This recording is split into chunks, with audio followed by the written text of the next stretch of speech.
దాంతోపాటు మనం చూస్తే ఆంధ్రప్రదేశ్లో 2047 కల్లా 60+ వయసు ఉన్న వాళ్ళు 23% ఉంటారంట. ఇప్పటికే మనం చూస్తే జపాన్ కావచ్చు, ఇటలీ కావచ్చు, సౌత్ కొరియా. జపాన్లో TFR టోటల్ ఫర్టిలిటీ రేట్ 1.2 ఉంది, ఇటలీలో 1.2 ఉంది, సౌత్ కొరియాలో 0.7 ఉంది. అదే మనం చూస్తే కనుక ఆంధ్రప్రదేశ్లో 1.5 ఉంది. అది రీప్లేస్మెంట్ లెవెల్కి తేవాలంటే 2.1 తేవాలంటే అదంత ఈజీ కాదు. కాబట్టి ఏపీలో కొత్త పాపులేషన్ మేనేజ్మెంట్ పాలసీ తీసుకొస్తున్నారనమాట. ష్రింకింగ్ పాపులేషన్ అంటే పాపులేషన్ క్షీణిస్తోంది, వర్క్ ఫోర్స్ తగ్గుతోంది. ఈ ప్యాటర్న్లో ఎకానమీ కూడా దెబ్బతింటుంది అనమాట.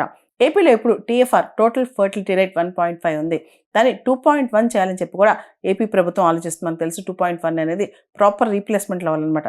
దాంతోపాటు ఉమెన్ పార్టిసిపేషన్ ఇన్ వర్క్ ఫోర్స్లో మహిళా శక్తిని కూడా డబుల్ చేయాలని చెప్పి ఏపీ అనుకుంటుంది అనమాట. సో దేశవ్యాప్తంగా మనం చూస్తే కనుక ఆంధ్రప్రదేశ్ జీడిపిలో కానీ పర్ క్యాపిటల్లో కానీ ముందుకెళ్లాలంటే ఖచ్చితంగా ఇప్పుడు జనాభా పెరగాల్సిందే. ఏపీలో ముఖ్యంగా యువ జనాభా పెరగాల్సిందే అనమాట.